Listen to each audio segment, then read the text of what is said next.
Hey guys, it's Harris. So in the world of electronics, curved monitors, curved anything really, are a bit of mystical technologies. There's just a certain effect they have, a certain intrinsically cool nature to them, and they're also a bit pricey. I think it's fair to make the analogy that curved monitors are to regular displays, as Blu-ray DVDs are to regular DVDs. But here is a $150 curved monitor, which breaks the analogous comparison. Is it worth it? Spoiler, the curve is... I like the curve. So technically this is a refurbished device, and I'm a big fan of refurbished if I can. I got an iPad Pro refurbished from Best Buy, saved nearly $200, and it had never been taken out of its plastic sleeve. The box had been opened but had never been used, so I always go with refurbished if it's an option. So while this was refurbished at $150, the brand new model comes in at $199, while for 2 inches less you can get it for $129, which is a crazy good deal, and I'll leave a link in the description.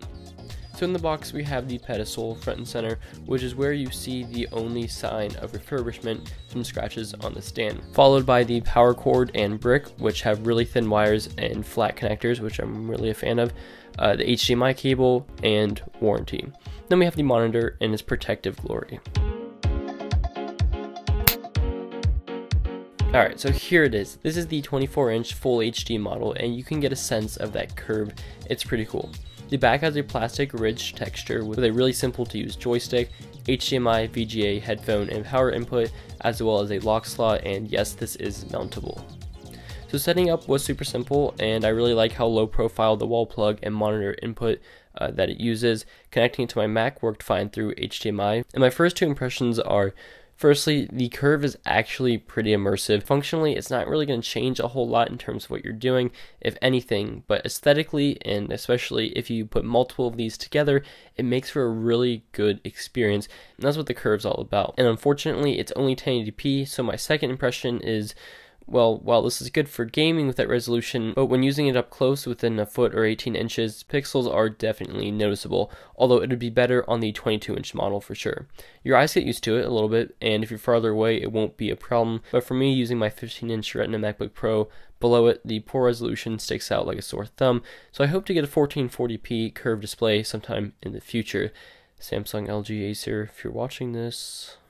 But I really like the simple joystick on the back. Like I said before, it makes for really easy settings changes, and the monitor features things like AMD FreeSync for gaming, but maxes out at 60 Hz for 1080p, which isn't anything super desirable for gaming, but it will get the job done still. At the end of the day, it's a really inexpensive monitor that features the curve.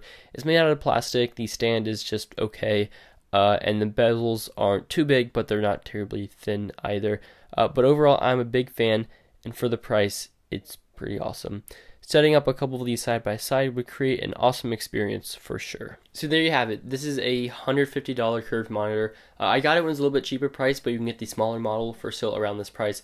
I'll leave links in the description. It's still under $200 no matter which size you get. Hopefully I'll be getting a higher resolution display sometimes in the future, because up close 1080p isn't super great, especially when compared to my Retina MacBook Pro.